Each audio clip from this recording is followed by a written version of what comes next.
Hello everybody, welcome back to Anonymous Shakespeare for the Tudor Conspiracy episode. And today we are looking at the idea of Francis Bacon being not only the author of the Shakespeare plays, but the illegitimate son of Queen Elizabeth herself. So I think it's going to be a really good show with a lot of interesting and strange information in it. In the comments, it says that Otto and I are going to be joined by Darker Things, and unfortunately, Darker Things hasn't been able to make it, but Otto has. So Otto is about to join us. And if I can find the right button to click here. And we also have Roger Hansen from Roger Hansen Live. So, welcome, Roger. Nice to have you with us again today. Nice to be here. Thanks for having me. Thank you. It's awesome. How are things going with you? It's going. It's going? It's going. Always good. Hello, Otto. Welcome to the show. How are you today? Oh, goodness. Otto seems to not have volume. He's muted. He's muted? He's muted. Somehow? Okay. All right. Well, while Otto sorts out his volume there, I think that we will jump into the... there he is. The Prince Tudor theory. Hello, Otto. Are you there? Hello, Otto? No? Okay. So, Roger, Yes. until Otto gets his sound sorted, it's you and me. So, how about you introduce us to this theory that Francis Bacon was, in fact, a royal heir? Okay, so first you gotta ask what the Prince Tudor theory is. And the Prince Tudor theory is also known as the Tudor Rose theory. It's a variant of the Oxfordian theory of Shakespeare's authorship. It asserts that Edward de Vere, a 17th century Earl of Oxford, was the true author of the works published under the name William Shakespeare. Now, the Prince Tudor variant holds that Oxford and Queen Elizabeth I were lovers and had a child who was raised as Henry Wriothesley, the third Earl of Southampton. Now, the theory followed earlier arguments that Francis Bacon was the son of the Queen. A later version of the theory, known as Prince Tudor II, states that Oxford was himself a son of the Queen, and thus the father of his own half-brother. What? That is so weird. That is so weird. Yeah.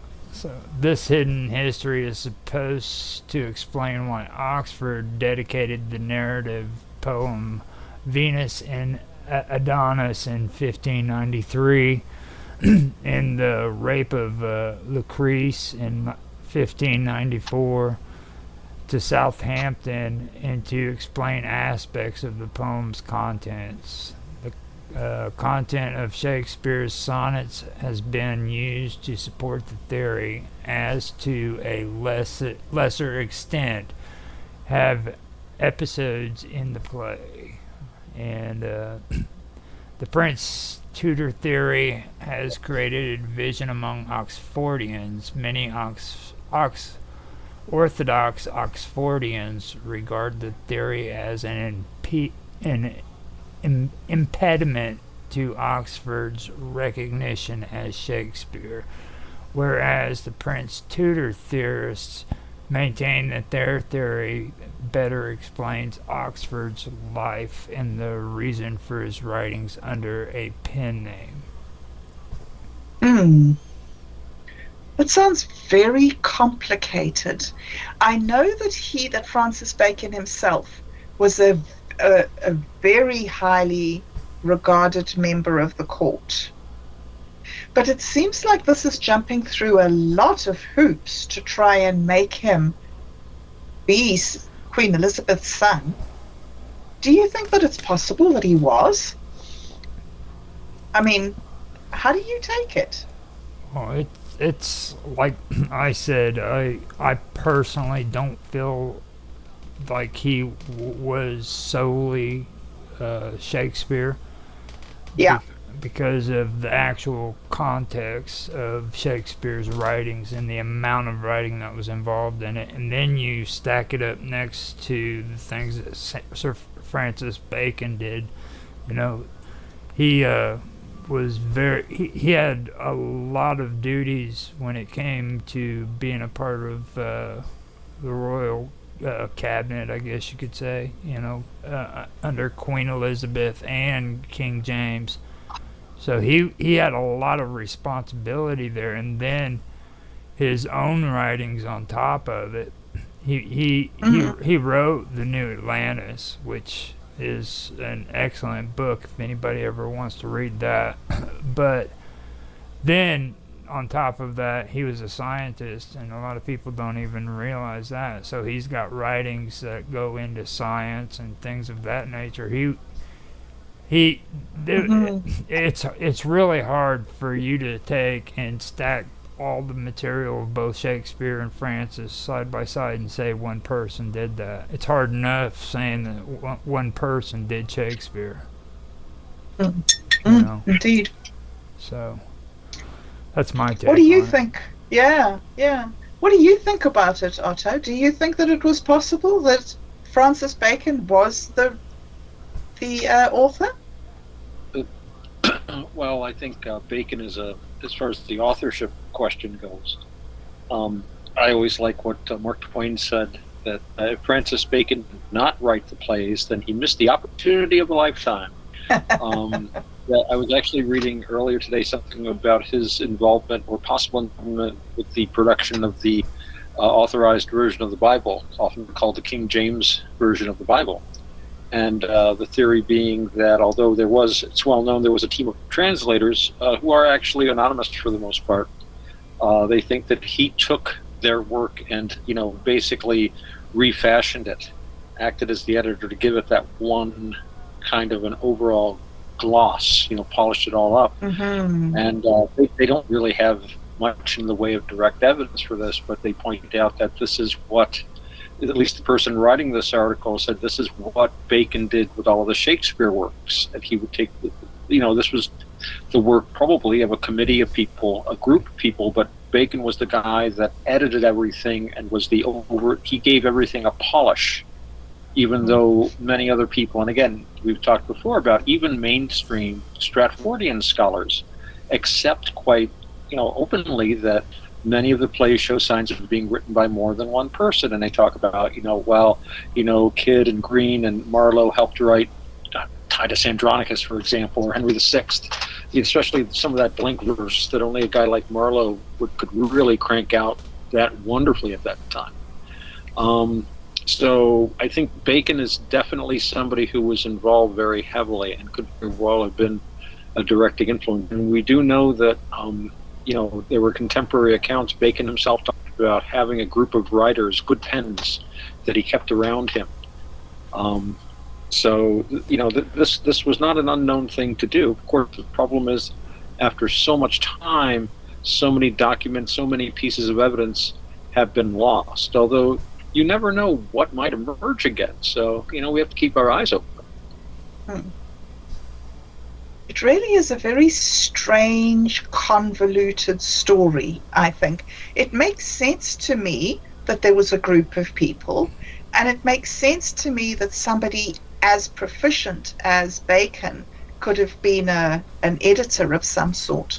But really, when you listen to the things that people say about Shakespeare, about him being the greatest writer that's ever been, and his wit and his this and this and this and all the things people say, it makes me think that, like, you can't make a silk purse out of a sow's ear.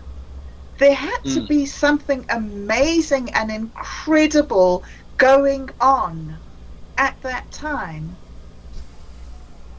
Well, the English Renaissance, there was, and it was all through Europe, but there was, I think, it was a time when people had a chance to flourish in a way that wasn't possible before. Partly, I think it had to do with the emerging technology of printing presses and the greater ease of communication people had. Ideas could fly around. There were major book fairs, and there was a lively correspondence going on. People had a freedom to explore a lot of ideas they hadn't been able to explore earlier. And these ideas were much more tolerated. They weren't uniformly tolerated, but there was a lot more tolerance for heretical things that would have been considered simply unthinkable, simply heretical ideas. And so there was a possibility at that time, I think. People, there was that poem, I forget who wrote it, talked about mute inglorious Tams, all these mute inglorious Miltons, people that might have had within them the ability to create, wonderful literary works, but you just can't do it when 99% of people are illiterate, or when you're living in the dark ages. And even if you can produce something, it's going to be limited to a few friends or a few manuscripts passed around and copied by hand, possibly. With a printing press, you could print thousands of copies of a book, and it must have been like the internet is today. So I think it was that old thing about preparation meets opportunity. All these thoughts, I think, had been in preparation for a long time, and there was a point where suddenly there was an opportunity presented. It was a combination of the, like I say, technological changes along with all the social changes that were happening at that time. This was expressed in the wars of religion. We'll go on about the 30 Years' War too much, but that was central to the era. The religious controversies and fights and arguments. Of course, England was at the center of that as a Protestant power that was uniquely positioned to hold off the Habsburg Catholic powers of the continent. They talk a lot about it. Dame Frances Yates. I should give her her title. She got damed. Whatever the equivalent of knighting is, she would say she was damed, and she talked about the fact that a lot of the European powers looked to England as a way to have that offshore support for their struggle against, I'm talking about the Protestant European powers. The staunch Protestants of England would be a help to them, militarily and financially, and they were thinking in terms of Elizabeth, who was a very kick-butt kind of a monarch when it came to fighting the Habsburgs, and the constant aid that the English had given to the Protestant cause in the Netherlands, the lowlands, Holland, and so forth, what we call Holland today. But the thing is, and this is the thing, Elizabeth's policy, no matter if it was pro-Protestant and anti-Catholic, that had more, I think, from her way of thinking, to do with terms of political expansion. We talked before about like all the wars in the Netherlands, and the English strategy there, stripped of all of its propaganda, was basically to keep the pot stirred up. As long as there was some kind of a struggle going on in the Netherlands, so the English were always careful to give just enough aid to keep the pot stirred up, but not enough aid for there to ever be a decisive victory one way or the other, or for that matter, a decisive defeat. The idea was to keep the Habsburg forces, and this is the short version, embroiled, kind of like what we do today with these little brush wars. And unfortunately, like today's little brush wars, they can get out of hand. We can see that in today's current events.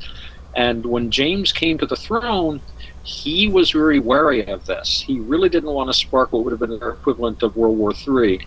So he pulled back from a lot of that. So unfortunately, a lot of the Protestant powers were very disappointed because they really thought, all right, James, and he married his daughter Elizabeth to the Palatine elector, who was elected King of Bohemia. This gets into the whole winter court of Bohemia, where they basically set him up as the King of Bohemia in direct defiance of the Habsburgs. And needless to say, a war ensued, and all the British troops that the Bohemians that would show up to help them never showed up because James was not going to get involved in a direct war with Spain anytime soon. That was all of his policy was like predicated against doing this. And to be fair to poor James, I think he really saw, and I kind of see this too, that Elizabeth just kept lucking out. I mean, it was she took these very, very brash policies against the most powerful nation on earth. It's kind of like Cuba giving the finger to the U.S. and going na na na na na na na, and there were 3 armadas that were sent to invade and destroy English power. Each one of them was defeated mostly by bad weather and planning issues. And I think James said, they're incredibly wealthy. They control something like, I think 30 or 40% of the precious metals in Europe at the time. Spain was not going to run out of money anytime soon. And he knew they would, if what came to open warfare, they would just keep sending armadas until one got through. If 3 didn't make it, they'd send 4, 5, 8, 10. So he just decided to basically walk away with his winnings. It's like the guy at the roulette table. Oh, make one more big bet. Mm-hmm. So, that was, I think that was a kind of a disappointment. But swinging back to the whole Tudor question, there's a lot of discussion about Francis Bacon's parentage. And there are some very odd, again, I use that suggestive bits of evidence, such as his baptismal certificate, which is the closest thing they had to a birth certificate at the time. And it's very interesting, when it was first filled out, the birth certificate, for example, they didn't actually include his parental names. That was added later, son of Nicholas Bacon. Also, he was listed as Mr. Francis Bacon. None of the other Bacon children were named that way, so that's sort of suggestive. But yeah, there were actually rumors at the time, and these were seen in the and I wish I had time to find the direct quotations, but they had found documents in the Spanish archives, Spanish diplomatic notes and things from the Spanish diplomats that were in London at the time, and they talked about Elizabeth being married, and that she, according to these notes, she was allegedly married to the Earl of Leicester. And they say that her kids were Francis Bacon and Essex, which is why Essex got away with so much crap before finally he just, he went too far and she had to kill him. But, again, these are kind of dismissed as just basically rumors and stuff, but at least one of them, you had Elizabeth discussing the matter with the ambassador, kind of hinting at, well, maybe I'm married to this guy, and what would the King of Spain do? And of course, any sort of a marriage by Elizabeth would be likely to trigger a massive diplomatic and military response from Spain. So this is the argument that she would have to keep any marriage like that secret, because it would play havoc with her diplomatic efforts at holding Spain at bay. And again, this is all very, very, there's no real direct evidence of any of this, but these rumors have been swirling around about Elizabeth for a long time. And I think it is possible. It is possible, certainly. If people, one of the problems is, though, I mean, if you pop out a couple of kids, it's kind of hard to keep that secret. I mean, it's not like you can just kind of get pregnant and have a kid while nobody's looking. It takes 9 months. I mean, Roberta, you're a mom. I don't. I think you would agree. There's just no way that you couldn't give birth to two, and the people who are living with you and around you, they wouldn't notice. Where'd that kid come from? Notice. What was all those screamings and the next those midwives going in and out? Oh, Yeah, I thought that too. And what you were saying earlier, Roger, was that the Earl of Southampton was meant to be this baby, but then another baby, Francis Bacon. It seems one is highly improbable, but two is almost inconceivable. Do you really think it's possible, Roger? Well, when it comes to like the freaking cipher theory, the Tudor theory, it's what I was explaining to you actually was like the second version of the Tudor theory. Now the first one is the one that I'm pretty sure is the coolest out of all of them. That's the one I like. So I mean, now that one has to do with two children, and like they're saying that Francis Bacon was actually freaking well, what it was Elizabeth freaking got married in secret, and she ended up having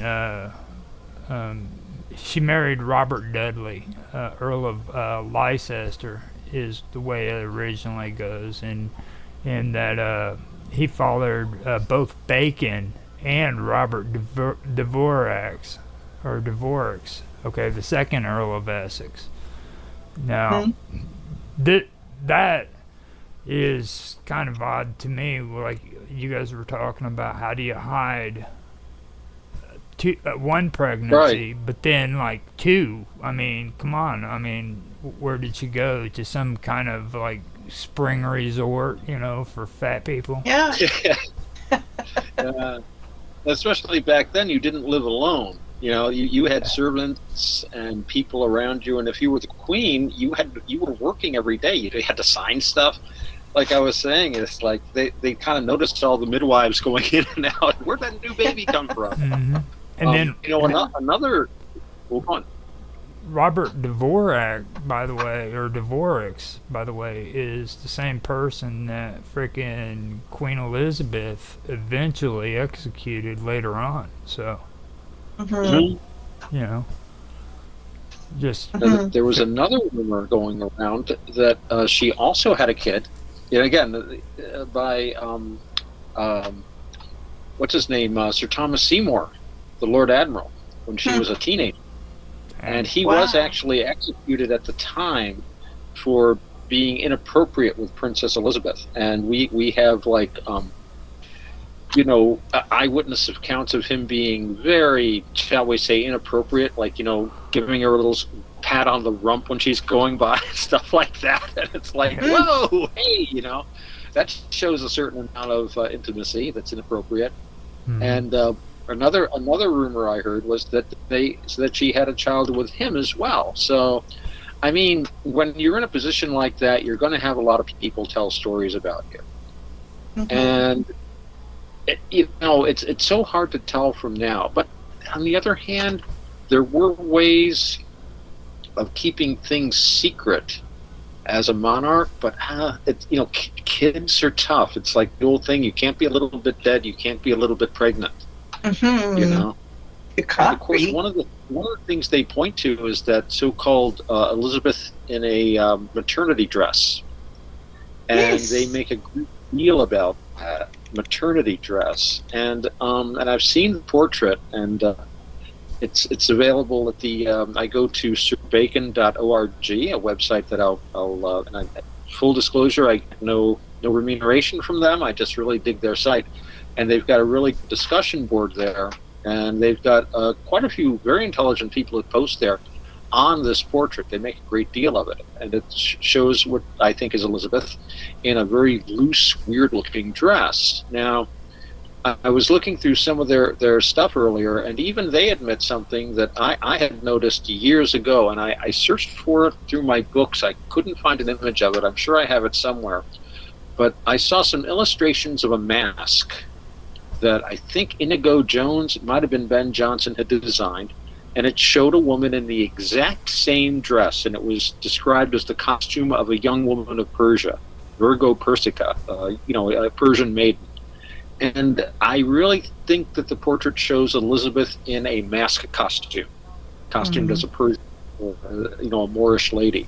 And they even mention this in the articles I've been looking at, but they seem to think that it's a significant painting because, according to them, they've tended to hide it and not like people to see the painting because it suggests Elizabeth in a maternity dress. But I really, and maybe it is, again, it's really suggestive, maybe she had kids. It is possible. But I just would think, like we were saying, there'd be more evidence. One kid is difficult enough. 2 kids or even 3 kids. I think there would have been more talk at the time. There really would have been more talk at the time. Well, I'm just reading a thing here that says, this is talking about Oxford, son of Queen Elizabeth, 2001, by Paul Streets, I'm not sure. But it lists these children here as Elizabeth Lytton, Francis Bacon, Mary Sidney, Robert Cecil, 1st Earl of Salisbury, and Robert Devereux, 2nd Earl of Essex. And then it says she bore another child, an illegitimate child. Now, it seems to me that this guy, is he out of his tree? This was the Virgin Queen, and he's assigning 1, 2, 3, 4, 5, 6 children to the Virgin Queen. Should we be listening to this guy at all? Well, also pay attention to that last one, an incestuous relationship. So what does incestuous mean? Well, it was the thing that you were saying earlier about her being the fellow being the father of his brother. What was that you read out earlier? He's a grandpa. Yeah. Oxford was himself the son of the Queen and thus the father of his own half-brother. Yeah. Honestly, it does seem as if somebody really hates Elizabeth and wants to smear her name. It's there was a lot of that going on at the time. I'd say it's even today too, like the Stratfordians and the Oxfordians. Like, I've actually seen conversations where they would call them militant Oxfordians. I'm like, excuse me, dude, there's no way you're going to find a militant Oxfordian, okay? it just does not exist. What do they do? Get really mouthy while they're rowing their freaking boats, in their nice white shorts and freaking sweater around the way, neck. No. Well, Stop now. I'm just saying that's not militant. You know what I mean? It's not militant. You're right. Like, how can an Oxfordian be militant? You know what I mean? But they do that. They'll just slam each other back and forth about the theories. Yeah. They're horrible. Part of the problem might be too that you've got people that come up with these theories, and a theory. I've talked about this before. There's an old saying about you look at any idea philosophically, theoretically, and practically. And philosophically, you look at the big picture. Oh yeah, maybe Elizabeth had some secret kids, and then you think theoretically. Well, theoretically, she was known to be intimate with this guy, and this guy was there. But then you look at it practically, and again, the actual whole process of carrying a child for 9 months, giving birth to it, dealing with it, there are very obvious bodily changes. And again, at a time when privacy didn't really exist, we don't want about the lack of privacy we have with cell phones and smartphones, but these were people that were constantly attended by an army of servants. Many of the servants were very high ranking. If you were a monarch, the keeper of the chamber pot might be a count or an earl or something. And I'm thinking of the French monarchy, where and we talked about this a little before. I think they were incredibly accessible to people, so that when the Queen of France would give birth, it was considered a public event. Yes. So they actually had like a viewing gallery, like just people off the street would come in to watch the heir being born. So yeah, practically speaking, having someone go through multiple pregnancies, I mean, let alone one pregnancy, but multiple pregnancies with being able to keep it so secret that it can only be hinted by a few little, notes here and there. They'd have been talking about it. There'd be songs about it. There'd be jokes about it being made. There'd be a lot more traces. So I gotta say that, I mean, the idea that Bacon was secretly, the last Tudor, it's kind of a neat idea. It is possible, I suppose. But I think it might be kind of a distraction in a way. Although it's fun. I enjoy it. It's a very fun story, The Lost King. And there's a play by Shakespeare or whoever, King John. And in King John, and this is sometimes given as evidence for this, Francis Bacon being the last Tudor bastard. In the play King John, you've got the monarch, King John, who he's okay as a king, but then he has this basically this nephew of his brother's illegitimate son. The bastard he's called through the play, and he is obviously the best man for the job. He is obviously the man that he's the hero of the whole play. He's the strong one, he's the wise one, he's the best warrior, but he can never be the king because he's just a bastard. So he served the king with unparalleled loyalty. He can only be loyal to his family, and he can never try to get to the crown. And that this was seen as a kind of a message from Bacon to the family, saying, you know what, I should be king, but since I can't be king, at least I can be the supporter of our family. And this is sort of what happened when James VI came down to England and became James I down there. And James VI he loaded Bacon with honors. It's amazing. It's like he came down to London and suddenly turned to Francis Bacon and said, "You're the man." And suddenly loaded him with offices, Lord Chancellor, Keeper of the Privy Seal. And at one point, when James had to go back to Scotland to settle some things, he made Francis Bacon the Viceroy of the realm. He was the King of England for a while as long as James was across the border up in Scotland. So this shows an amazing amount of trust, and you can argue that this is because he was a cousin. They just call him cousin, was a general term for any relative at that time.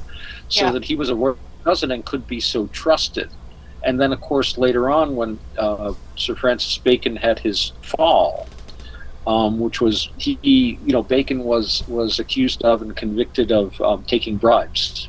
Right. And sent to the Tower of London. But this was generally at the time thought to be something he did for James in order to avoid one of James's previous accused of this. And we do have an extant letter from Bacon to James after he'd been committed to the Tower, where he basically said, "Okay, I did my part, now get me out of the Tower now, like you said. You said I wouldn't be here long." And James did spring him from the Tower in just a matter of days. And he was retired after that. So you can argue there that there was a trust that James had for Francis Bacon that you probably wouldn't find. I mean, I don't think he ever displayed that kind of trust any other subject. And he made him a baron, made him a viscount like a year or two later. If he'd lived long enough, I'm sure he would have been an earl in another 5 years, or a duke even. It seemed like, and Elizabeth would do almost nothing for Bacon. Finally allowed him to be knighted. He had to really bug for a knighthood for a while, and even then it wasn't even a particularly good knighthood. He was just knighted en masse with 200 people. He was one of 200 people that just got a simultaneous knighthood by direction or something. He didn't even actually get personally tapped on the shoulder by the Queen herself. So she held him at arm's length. I mean, he was technically a counselor, but she never paid him anything. And he was constantly broke, like most nobles are. But when James came along, it was like, here, hold up both arms. I'm going to load you with honors. Now, you can also argue that Bacon was probably one of, there were people at that time who were very anxious for James to come to the throne when Elizabeth died. And there was some question of who was going to succeed her. Elizabeth herself forbade any discussion of a succession at all. But at that time, and I've talked about this before, it was seen as very important by some people to unite Scotland and England under the Stuart crown. This would disarm a lot of problems, both domestic and foreign. If nothing else, the reason the Armada kept invading England was ostensibly to remove Elizabeth from the throne and install Mary, Queen of Scots, who was James VI's mother, place her on the throne. And of course, Elizabeth, put the kibosh to that with a literal kibosh. It's Gaelic for death's head. Cut Mary's head right off and just basically, metaphorically, flung it at Philip's feet. And there, gone. Put her on the throne now, you SOB. But by putting Mary's son on the throne, Spain would no longer have an excuse for an invasion.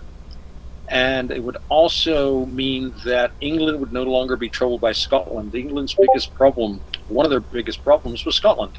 Because every time they went to do what England did best at that time was fight the French. And every time they went over to invade France, the Scots would invade.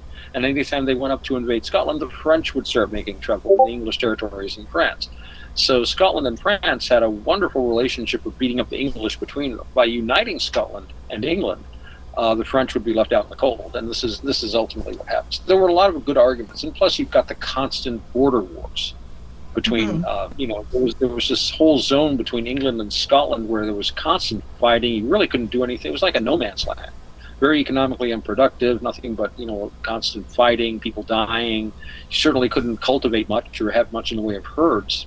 So for James to come down, for a guy like Bacon, you could see him politically thinking it was a win-win. But even if he was a secret James supporter long before James VI came down, I still think James kind of loaded him with a lot of honors. I mean, very quickly for somebody that he didn't have a family relationship with. So to me, that's the best argument for Francis being a tutor. Roger, you've mentioned that there are some strange circumstances around his funeral and burial as well that also add to Otto's point there. Well, with his burial, it's just creepy as all heck. I mean, you if you knew what it looked like, it would be well, you can just get on YouTube, you can look at it. It's actually, they've got videos of it, but what they did is in Stratford upon Avon, they had a church there in the area where the supposed Shakespeare was supposed to be. So what they did is, when he was supposed to have died, they set up a monastery, or not a monastery, like a temple of Shakespeare.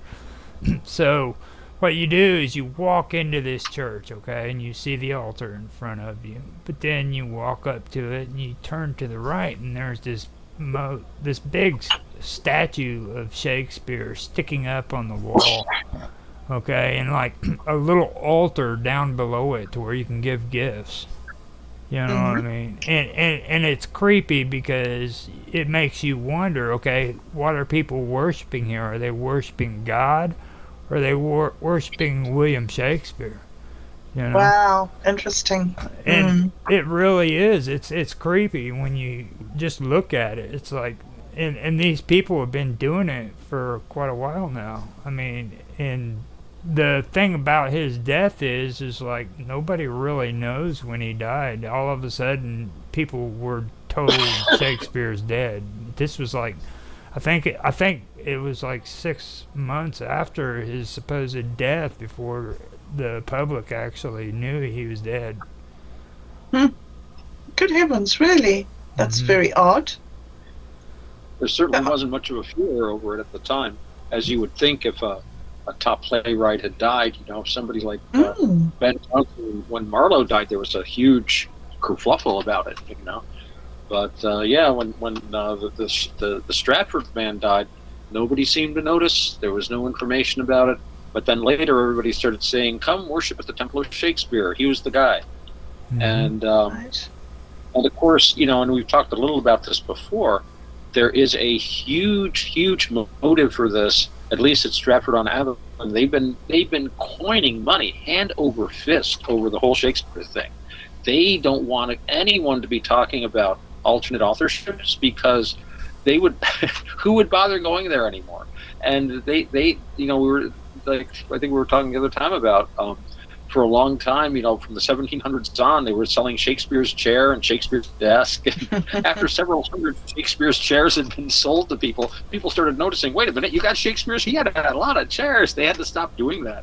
But for a long, they would sell souvenirs. And, there's always a driving force behind any kind of a conspiracy. I always say it's cupidity and stupidity do more to drive history than all the forces of conspiracy. And any conspiracy that might be running, there's always going to be something driving it, and it's usually profit for some people. And there are people that profit a great deal over the Willie Shakespeare, or Shakespeare, as he actually spelled his name, the whole Shakespeare story. It's also very easy to understand. Look, it's this guy. Come to his town, buy damn souvenirs. No, don't even think about Bacon or Oxford or this guy or that guy or Marlowe. We don't want you going there because then you're not going to be coming and spending money with us. So I think a lot of it is the cash cow. Shakespeare's a big cash cow for people, and if you start questioning the authorship, that's scary to them because that might interrupt the flow of money. Well, see, that kind of pulls me into it a little bit more because it goes back to what I was saying too. Like, if you really want to relate this stuff to today's world, you think about the 80s and the 90s with the rock bands. Okay, so when I was growing up, there was tabloids everywhere talking about how horrible musicians like Sebastian Bach or Axl Rose was, and they would make articles up pitting them against one another. Well, that brings me back to Robert Greene with the college wits. You know what I mean? If you go and you check the story out on the life of Robert Greene, it's just as weird as what the story of Shakespeare is, okay? Like, weird situations in his life which involves the word boogery, you know what I mean? And Shakespeare's the same. That word boogery just keeps getting thrown up, you know what I mean? And with Robert Greene, it's hard for you to actually tell if he actually existed or not, or if it was a pen name like Shakespeare, you know. So it's to me, it seems like there was a group of people that was pushing controversy with pamphlets and with publicity, trying to get people to actually go to these plays and listen to these freaking writers talk, you know what I mean?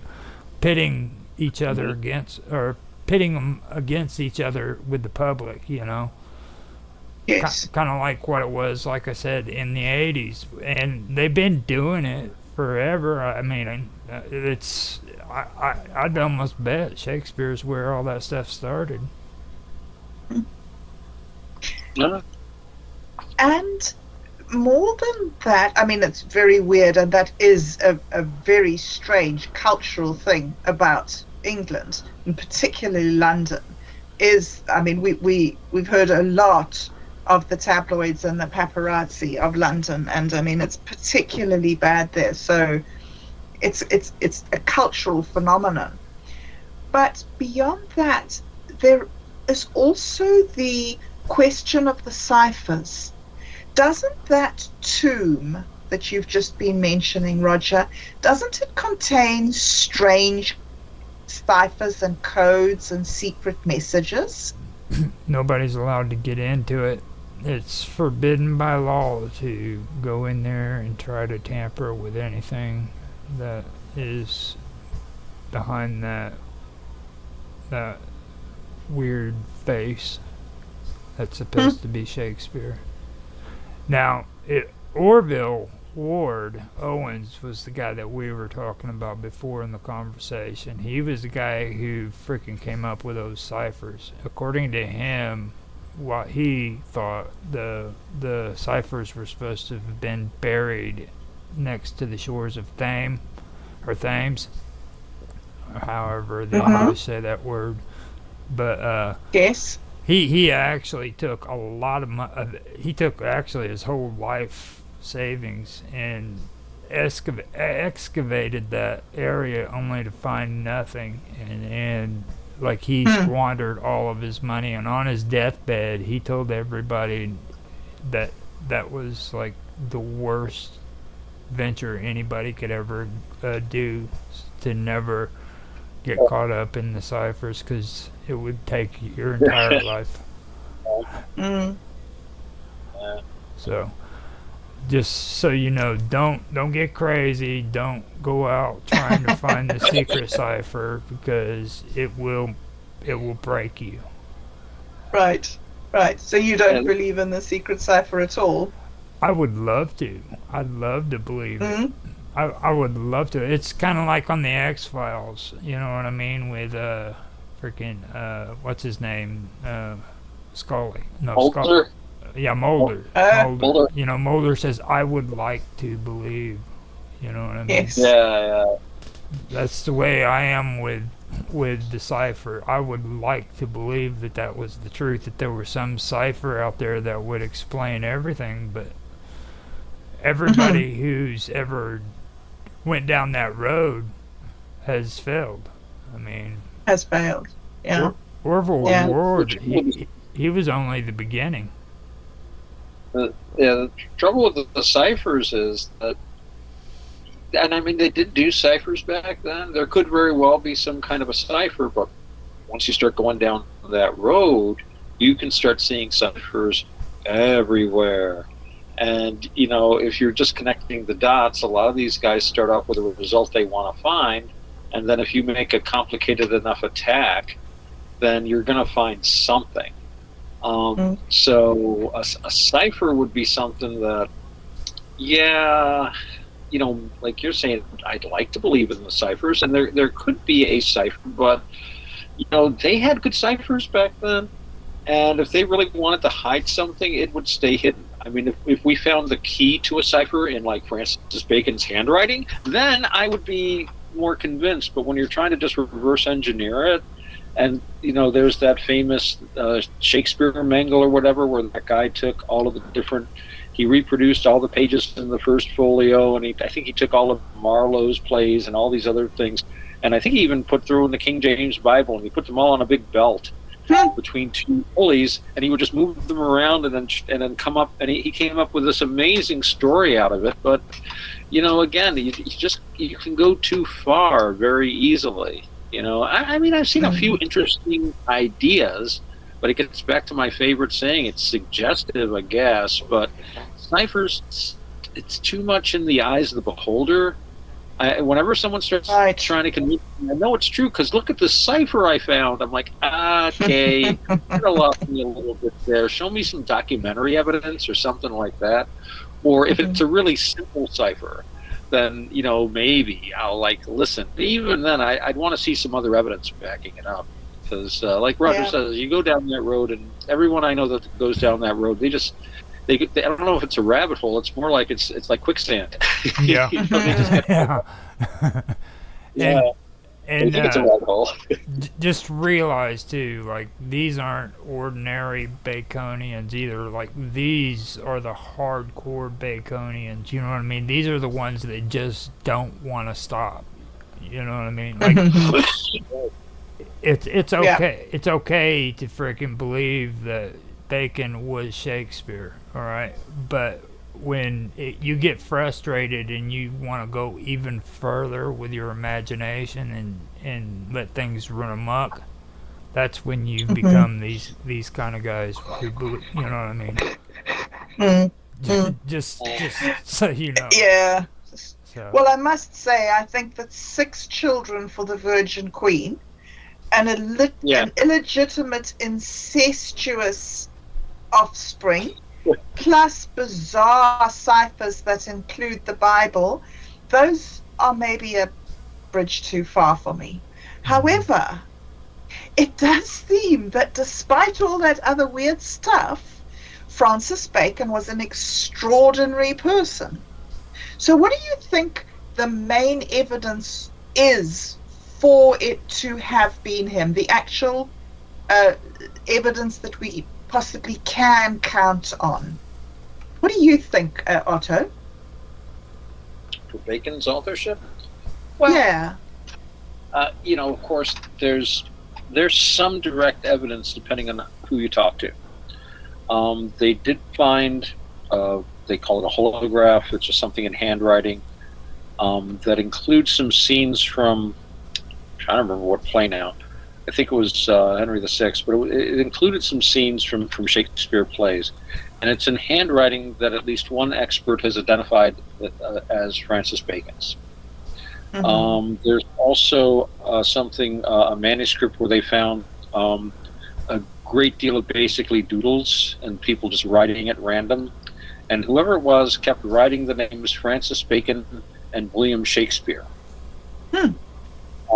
together, and writing like lists of Shakespeare plays, and then writing by Francis Bacon, things like that. This is a very interesting piece of paper that they found. So I think you could argue that this could be suggestive and more than suggestive evidence. At least, it's contemporary of the time. Now, that doesn't mean that the person was correct if he thought that it was Bacon or Shakespeare, anytime more than today, but it is interesting that someone living at the time associated the two names. Mm-hmm. Another aspect is the fact that we know Bacon referred to himself as a concealed poet or a hidden poet, and that other people referred to him as that. And when he died, the people who were talking about him after he died described him as our greatest poet, as this wonderful writer. I mean, if you look at the stuff published under his own name, it's not all that poetic. It's mostly scientific and philosophical and legal, and it's a bit dry going, to tell you the truth. He generally didn't write a lot that way. And then, so there were people who regarded him as a poet, people who regarded him as somebody who was a great literary man. So that's kind of adds to it. And then when you remember that his father, Nicholas Bacon, or his reputed father, but his father, as far as we know, Nicholas Bacon, who was himself a very high functionary at the court of Henry VIII, and then later at the court of Elizabeth, got into big trouble because he authored a book and he put his own name on it. And Elizabeth didn't like the book. It wasn't particularly, I forget what the book was, and I don't think it was particularly controversial, but just the Queen didn't like it. And as a result, his career hit a big speed bump. Wow. And Francis would have known, and that, if you're a public official or trying to have public life, never put anything under your own name. So I think these are all pretty good indicators. And then you've got the what you call circumstantial evidence of the fact that Bacon was considered one of the finest, if not the finest, legal mind in England at the time. And the Shakespeare plays are rife with legal knowledge. Mm-hmm. Whoever wrote, this has been said again and again, whoever wrote the Shakespeare plays must have been a lawyer or who knew the law very, very well, because it's just amazing the insight to the law that and again, I can't even judge because I'm not a lawyer, but lawyers who like to read Shakespeare claim his knowledge of the law was huge. So that kind of suggests that. We also know that Bacon traveled in a lot of the places that Shakespeare described in his plays, and it's interesting. The play, I think it's All's Well That Ends Well. It's actually, if you look at the All's Well That Ends Well, it's very, very, very close to the life of the Earl of Oxford in a lot of ways. It's like telling Oxford's story. And I've actually seen this as an argument that Oxford wrote the play. But then someone else said, well, Oxford wouldn't write a play showing him to be such a jerk. The play is of, so it must have been someone else. But Bacon didn't know Oxford quite well. He moved in those court circles. So anyway, these are the things that I would bring up. These are the things when I think about Bacon being involved with the play, the author, or at least the editor or supreme editor of the plays. I think of these things. But he was referred to as a concealed poet, and so if he didn't write that, he must have written something. Where is it? Yes. You know? Yeah. Where is it? Roger, what do you have to add to that? Well, what I need to do first is correct myself. It wasn't Thames. I've been saying that all through this, but I checked it out, and it says here that Owens was led to believe that the original manuscripts were hidden in iron boxes beneath or close to the River Wye. The River Wye. W-I-E in Chepstow Castle. And his search was fruitless, but he ended up finding like the remains of a dead Roman soldier there. So that was cool. That's pretty cool. Yeah, and that's pretty cool. Yeah, that's neat. I do also want to say, if you get a chance, look at the photos of Owen's cipher wheel. Okay, that is the coolest freaking thing on the face of this planet. It might not have gotten them anywhere, but just looking at that thing, you're like, oh, that is so cool. Like, because it's amazing when someone put that much effort into something. It's so cool. Yeah, I agree with you entirely. Well, I love when I see somebody taking their idea and just running with it, no matter how silly everybody else thinks. It's like, I'm gonna make this. Like the one I see right now has like a bench that you sit on, and it's sitting next to it, so you're seeing that, like, for somebody to be directly in front of it, that thing would come all the way up to your waist, at least. Wow. Maybe up to your belly button. We should build one. Yeah. We should build one. See if we can duplicate his findings. We'll get a GoFundMe going to build one. That would be cool. That would be cool. That would be really cool. With me and everything that comes to what you're talking about there, I believe something, and I really was hesitant about saying it, but we've had the conversations off stream, and I figured it wouldn't hurt. You know, like the secret societies back then were really big, and when you talk about some of the stuff that you mentioned there, I'd also like to mention the fact that there were people that were also working behind the scenes who didn't want to be public, and that was a big time during that time period too, was the rise of the secret societies and everything, and the what was it, the secret university, the hidden school. The Invisible College. The Invisible College, yeah. You know, there's all that going on. And then you also have to consider one thing that's always stuck in my head, and it was a story, and I'm talking about the real story, but Saint Germain. Okay. Oh, yeah. And when you look at the story Saint Germain and you think about it, and then after all we've discussed in this conversation about forgery and all of those good cool things, you know, about Marlowe and everybody, it kind of makes you have a better understanding what Saint Germain was about. You know what I mean? This guy could create diamonds from scratch and stuff like that. So a lot of that was going on, and people were writing that way because they wanted to be anonymous and they didn't want people to know who they were, and you know, it was kind of like an unwritten history of history, you know. So yeah. Well, I must say it certainly is an absolutely fascinating time in the history of the British Empire. It seems that so much was happening, and so much was just like this explosion of all sorts of amazing creativity.